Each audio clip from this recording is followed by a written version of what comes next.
greatest minds of the 20th century. Two people who impacted on the world with peace, love, nonviolence, who continue to be felt in various ways. South Africa could have erupted. The anger that the people had about the subhuman treatment that they received when Nelson Mandela became president. Any number of things could have happened. But he says, let's not do that. Let's deal with peace and love. Let's not find the negative that they did, but let's bring out the positive things that could live in there. The same philosophy and sense of Dr. King. There's such great power in forgiveness, in love, and caring. One of the fundamental gifts that we remember about Dr. King today is that his language, though it was steeped deeply in Christianity and formed by his life as a young practitioner of Christianity in the American South, his language was able to resonate to all people, people of all faiths and people of no faith, people who understood the moral compass that he lived and breathed so easily.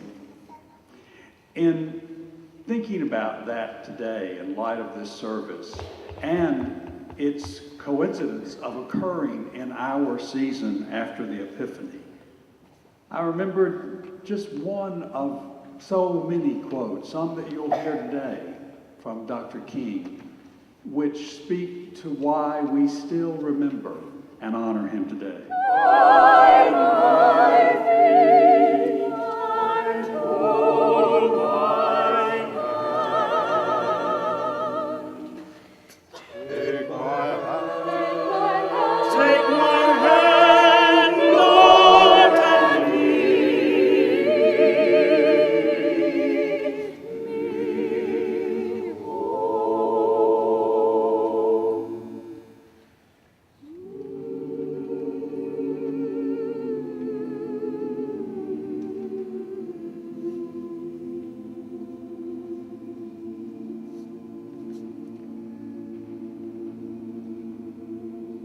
Heavenly God, who desires us to do justice, to love mercy, and to walk humbly with you, we thank you for inspiring us with the life and example of Dr. Martin Luther King Jr.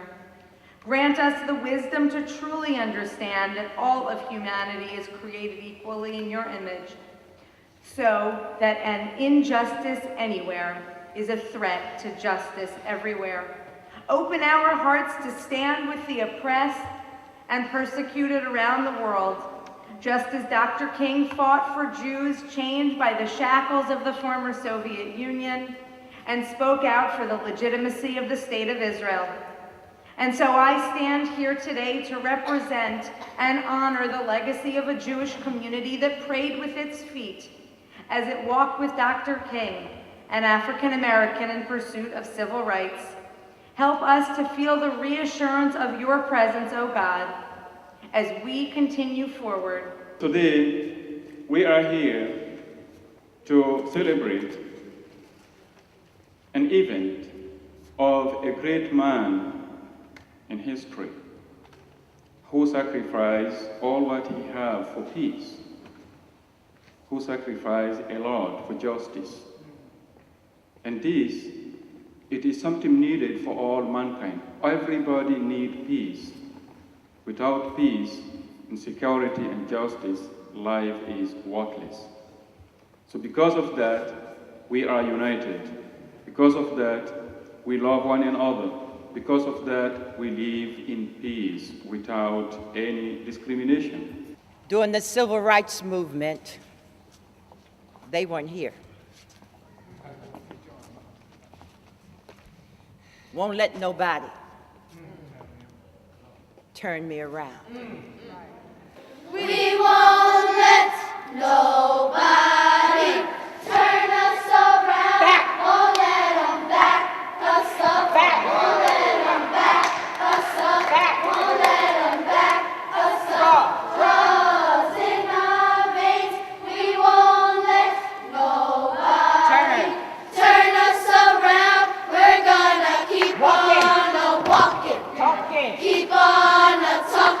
reading. Keep on reading. Writing. Keep on writing. Dreaming. Keep on dreaming. Thinking. Keep on thinking. Thinking. Keep on thinking. Thinking. Keep on thinking. Thinking. Keep on thinking. Excellence. Excellence is our goal. Do it again. Excellence is our goal. One more time.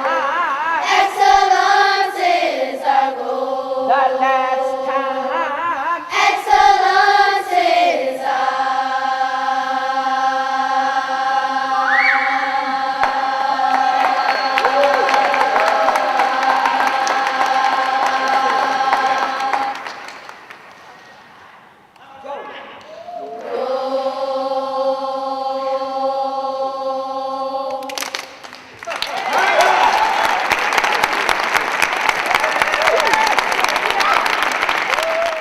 I don't know what I can say after the voice of Angel. You are the best. And I'm sure you will be the best. And it is my great honor and pleasure to be here again on behalf of Dr. Chung Oh-ni and also behalf of all the Buddhist community out there. Thank you so much for having us here today.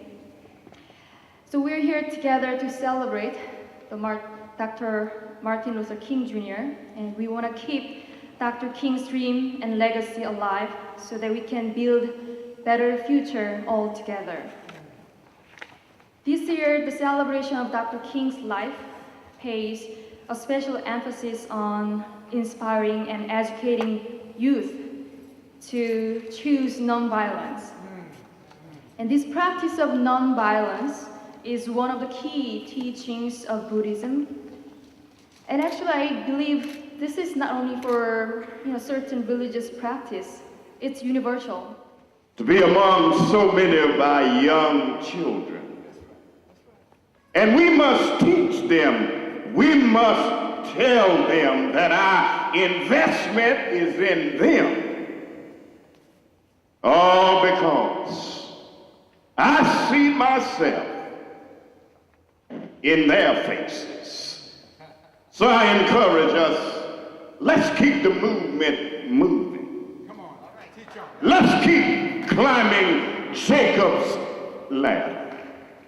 And remember, every round goes higher, higher, and higher. And yes, my children, don't let nobody turn you around. Irregardless as to what may come your way, you hold on. And if the rope that you're holding on to in life should break, time not. Reach beyond the break and keep holding on. Be encouraged that as we leave here today, let us remember our history. The better way to remember history, let us make history.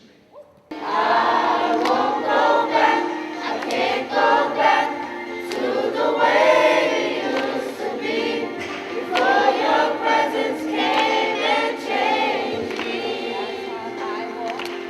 I won't go back, I can't go back to the way it used to be before your presence came and changed me.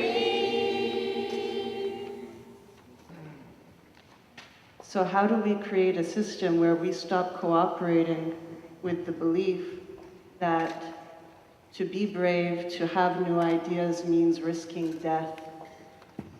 Does that really have to be part of the equation? Because then I can understand how it would take away the incentive for a lot of people to want to put themselves out there. I once interviewed a politician, a young woman in Canada, who had started out as an activist working to address the needs of homeless people in the part of Canada where she lives.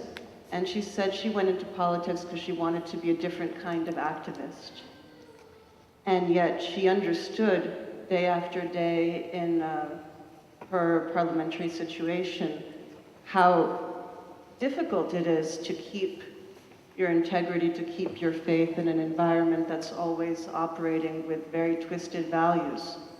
So we can bemoan and criticize all of the politicians as bad people, but actually we're cooperating with this system that allows that to be the criteria for occupying a position of power.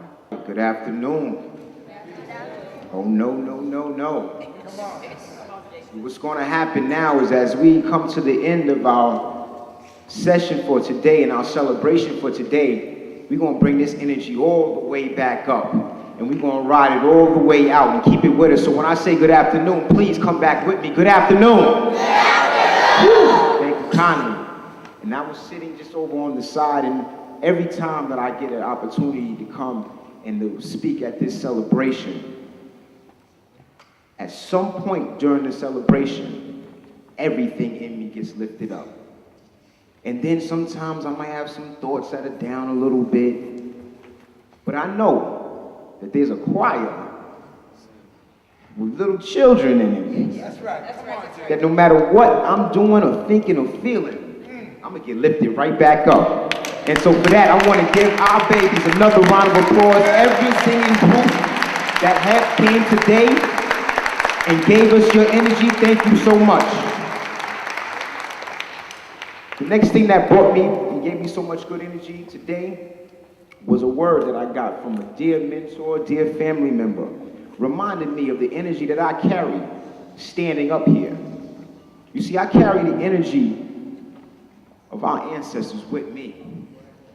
And so when I walk out here in New York City, when I walk out here around the globe, I carry a certain energy and a certain fire because it's what I've been taught that is within me. You see, I know I'm amazing. That's right. And so I want to remind everybody here, especially our youngins, you're amazing. That's right. You're not even just regular. That's right. You're amazing. Now understand this.